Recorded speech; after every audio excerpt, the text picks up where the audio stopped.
Okay. All right. Welcome. Thank you for joining me. Thank you for joining me. So as you might have read the title of this live, I'm reviewing the book entitled The God Challenge, a book done by Dr. Sandy Adelaja. And today I just want to make it short and crispy. So we're just looking at the introduction. But as it is, the introduction sets space for everything that follows. So I'll be trying to just bring a few nuggets. Remember, it's a review, not a reading. So I'm not literally reading sentence by sentence, but I would want to share some takeaways and some insights that sparked as a result of this powerful reading. I must say, it is a very intriguing reading. Once you get to just the first page, you are already glued. And so I didn't want to quickly rush through this review. I want us to go step by step. So we'll do chapter by chapter. We are going to just follow the chapters as they are. So you can look forward to, I'd say, 12 episodes of this review, because it has 11 chapters. So we'll review chapter by chapter. But today I just want to set the introduction. What is this book all about? What is it saying? So this is the God Challenge. The God Challenge, 10 thought-provoking questions to Richard Dawkins and all atheists. Now, as we might have come across in our interactions, in our day-to-day life, usually us as Christians fail to really stand and do apologetics very well. Maybe polemics we might be able to do very well, but when it comes to apologetics and defense of the gospel, literally most of us are at loss. And this, the style of writing is very great, because even a novice, somebody who's not schooled in theology, is able to understand. So Dr. Sandy does a very remarkable job in trying to simplify the medium of communication, the language. It's very easy to understand. I had my son go through, and he could really pick a few things, and I was like, oh wow, if the guys are able to get it at this age, then this book is for everybody. So let's get to the meat, okay, just from the introduction. So like it says, this is a response. So those that have not read Richard Dawkins' book, The God Delusion, so he's highlighted several aspects of why it is absurd for people to believe there is a God. And so this is a response, and it draws critical questions. The book draws our attention to critical questions that we need to ponder and ask ourselves. And in trying to answer these questions, we really begin to see that indeed there is a God somewhere, right? So, part of what I would maybe open with is a statement which says, the size of the universe makes us to realize that the world certainly does not revolve around us.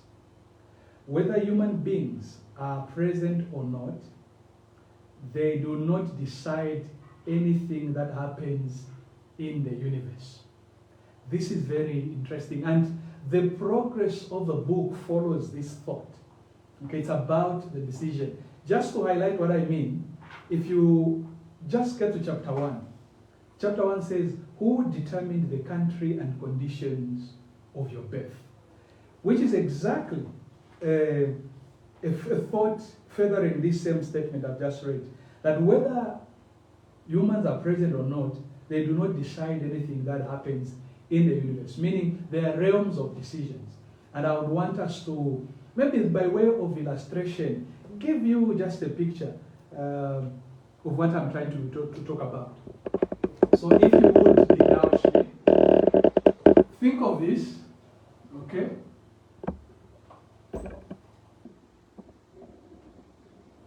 And perhaps if we can look at this arrangement here, and let's see that there are realms, okay, of decisions. I'm trying to give you the pattern of the book because, like I said, this is an introduction. So I'm just trying to give you a framework in which you can best understand and glean powerful lessons from the book. So you must understand that you and me, we say we decide our destiny, we decide who we marry, we decide which city to go to, the kind of job we do, and all those things. This is at this level where you make such decisions. But there are decisions that touch your life, decisions that you were not even privy. You were not even consulted when those decisions were made. As we'll see in chapters like, who decided the color of your eyes? That should be chapter 2 or 3. Then you're looking at who decided the year and the date of your birth. Okay, so we are talking about the progression of decisions. So we as humans are meant to believe that we are the sole decision makers because we are intelligent beings. But beyond human intelligence, we realize that there is a higher intelligence. Okay, and we see this in the order of the universe. But the critical thing to realize is that just when you begin to see the size of the universe, the earth is a speck of dust in the spectrum of all existence. Just a speck of dust. Okay? And so to really make life and think it's all about you and me is so shallow in thinking. All right? It's so shallow in thinking because we can determine a lot of things in our space. But there are a lot of things beyond our little space that you and I cannot determine. Okay? Things like you look at the harmony and the permanence. This is a concept just in the introduction. Harmony and permanence. Okay? It's a concept there. How that the world, there's so much harmony in how things coordinate and how everything just falls into the right measure. That's harmony. Permanence. How is it that H2O is not changing its molecular structure and all those things? How that for millions of years, that molecular structure still exists as it is. So you begin to see a level of permanence. How is that permanence maintained in the way the universe operates? Okay, it goes back to intelligent design. Okay, so this is the first statement that the size of the universe. Okay, the size of the universe definitely ought to tell us that the world does not revolve around us. And if we went beyond, we destroy our world because why? We feel it is all about us. It's all about us. So let's see life from the bigger picture. And this is what this book is calling every atheist, to begin to see life beyond yourself and begin to see life beyond just those decisions you can make, because they're decisions that you were that affected your life and you didn't have a decision about it. You didn't have a say about it. So, and as we progress through this reading, Doug does a very good job in highlighting throughout history, because we have this concept that science is alien to biblical thought or to the idea of God and the Creator. But you begin to see that actually science should confirm.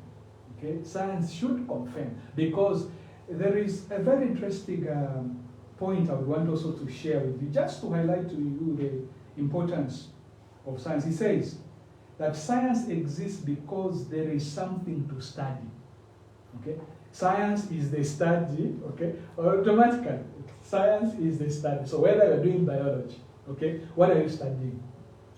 Okay, you're studying human anatomy, animal, whatever you are studying had to be made. So whether you are studying, let's say, the cosmic, for you to even study it is because it exists. So science is not the starting point. Science literally comes in as an observer of creation. Science is an observer of creation. And the Bible does tell us this, that God has revealed himself, Romans chapter 1, that God has revealed himself through the things that are created. Theologians would call it a general revelation.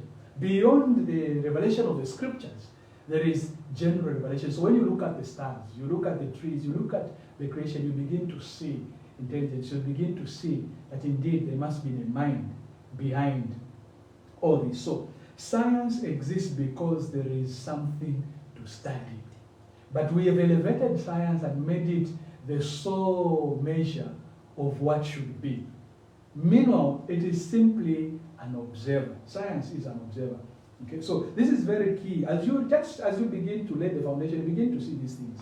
So when I talked about the realm of decision, most of the things we talk about are just within what you and I decide. Okay, but as we begin to progress, you begin to see that there are decisions that are in different realms that you and I never even have any kind of influence. Okay, so the universe exists. Who decided whether the sun should rise from the east and set in the west? Okay, where do these decisions come from? Okay, so there are certain universal decisions or dimensional decisions that are beyond us as humans, and this is very critical. It all points us, when you begin to go further in thought, this is where you begin to see, and this is what this book is trying to explain, that friends, as much as you can decide who you marry, okay, there are certain decisions that are beyond you, even though there are decisions that affects your life. Okay, so I talked about harmony and permanence as one of the things highlighted in this book. So how that things are not colliding, how that we don't have insufficient air. Even as humans, we try to, in our evolution, we try to push the universe out of balance. You find that there's always a correctional mechanism that is created within this universe. So you find that maybe there will be a mass catastrophe that comes as a cleanup. Okay, why are all those things in place? Because the earth is auto-correcting. Okay, so there are decisions beyond us. And as I mentioned, you begin to observe certain historians, certain scientists, people that laid foundation for what you and I study as science and what they said. And there are quite a number of them that Dr. Sunday mentions in this book, but I will not go through all of them. I'll just read a thought from one of the great thinkers, Isaac Newton.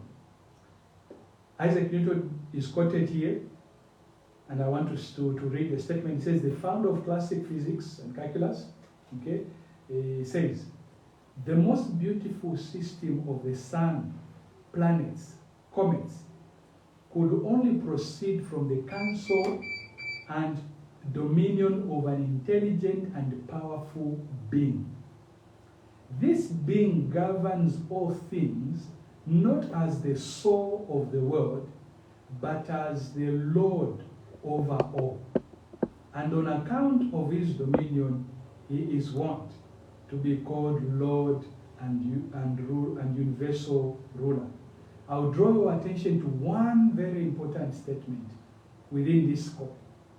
Okay, where it says, this being governs all things, not as the soul of the world, but as Lord over all.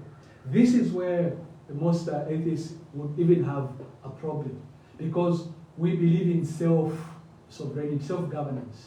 Okay, man is self-regulating, but we begin to see that there is a higher authority that calls you and me to accountability, and that is God. Okay, now Isaac Newton, for what he's there to say, I think is one of those great thinkers that even when you begin to study history, these are names that stand out. Okay, and he says remarkably that this being that governs all things is not governing as the soul of the world, because we think at some point creationists and all these other maybe movements, okay, will begin to tell you that what we call God is simply the soul of the universe. Okay, we are all one soul, dogs, Chinese, Africans, we are all just one soul, and that is the sum total of what makes up who people call God. That is the popular thought. Okay? That everything is God. Okay? Now, Isaac Newton is debunking that and is saying that this being that governs all things is not governing because he's the soul of the world. He's not. These things, as we call them, are not what makes up God. No. Actually, he himself is God. This being is God. Okay? Now, for a scientist to reach such a conclusion, for a thinker of his caliber to reach such a conclusion, calls for you and I to think and ask ourselves very important question concerning our destiny as human beings and our report or our relationship with the creator of the universe. Okay, now, let me just close with 2-3 thoughts before we could take long. He says, the word chance is used by people to express their lack of understanding of certain natural phenomena. So when men have failed to understand how existence came into being, we call it chance. And so we are saying that through chance, you were fine-tuned to become who you are. Through chance, everything was fine-tuned in its own respective existence. Dogs, cats, human beings, and trees, and all this is coming from chance. And an illustration is given of a tornado. And if a tornado ran through a whole place, what is the likelihood that even in 1 billion years of running these tornadoes, this old Rambo would build an automobile at the end of the day? Hurricane runs through this place, and there are metals, and at the end of it all, that hurricane assembles a car. What is the chance? What is the likelihood of such happening, even in 1 billion years, in a trillion years? What is the chance that such would occur? This is the absurdity sometimes of people, and you realize to say it is not about facts. Rather, it is about the lack of faith or the humility to humble oneself and believe in a creator that you can be accountable to. Okay, and one other thinker said that if God did not exist, it would be necessary to invent him. It would be necessary because of what exists, because of the order you see, because of all this display of magnificence.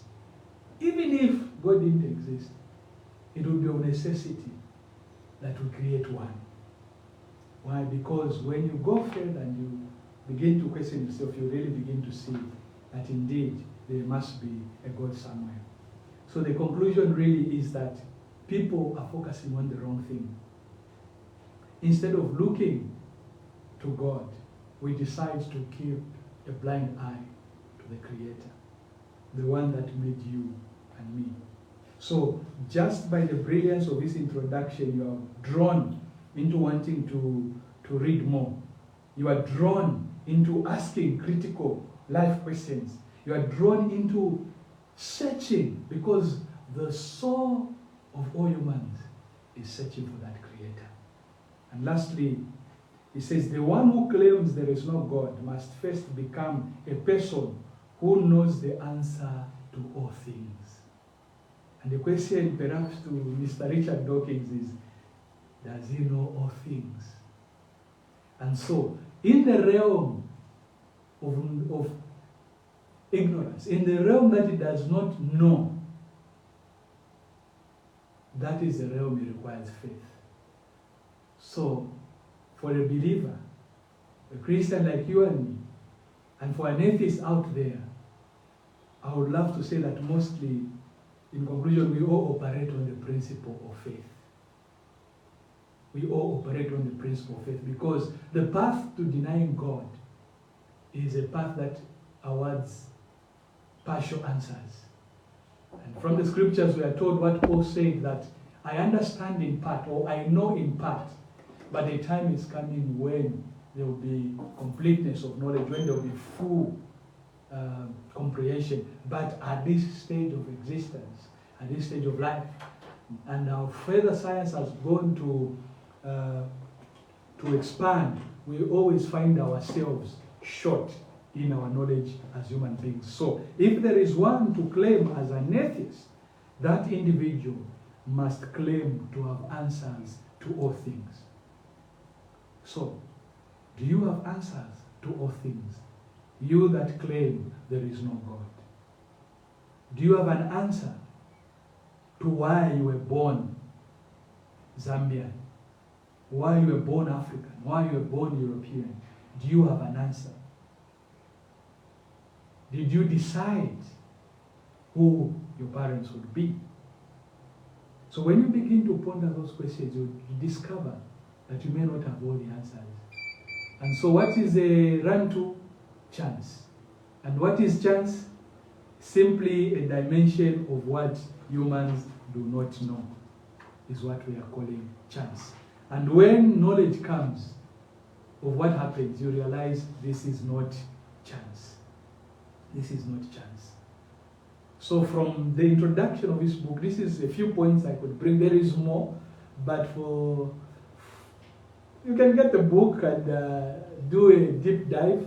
It is a very well-written book, thought-provoking indeed, as it says, 10 thought-provoking questions. We have not even gone into the questions, we've just done the introduction. So join me on a later date where we'll dive into question 1, which is the chapter 1. And just for the sake, I would say, it says, who determined the country and conditions of your birth? This is chapter 1. And so we'll do also a deep dive into chapter 1 and begin to bring out these points. But remember, the framework is that as much as you are an intelligent being, you do not have answers to all things. And not only do you do not have decision power to all things. Your decision realm, man is free to choose and decide in this only dimension. Okay? But if you were a man and woman enough, you would have decided the date of your birth. But somebody else did that. And you ought to understand, why did God decide that you will be born in 1963? Why did God decide that you will be born in the country of Ghana? So all these are thought-provoking questions that need to be answered, and they all mean to draw us to the existence of God. Thank you so much. I'll be looking forward to your comments, especially if you can get a copy of your book. We can share notes, let's share questions, let's share insights, and let's get the word out to really say there is a God out there. Even when others decide to believe, because they cannot prove, they just believe, they decide to believe there is no God. Let us show them that there is a way to believe in this wonderful, loving God, who not only loves us, but gave his only begotten Son, that you and I should find eternal life. Thank you for joining me. If you would, please share this video with your friends and allow them also to find this value that we are finding as we read the God Challenge. Thank you. Until next time. Shalom, shalom.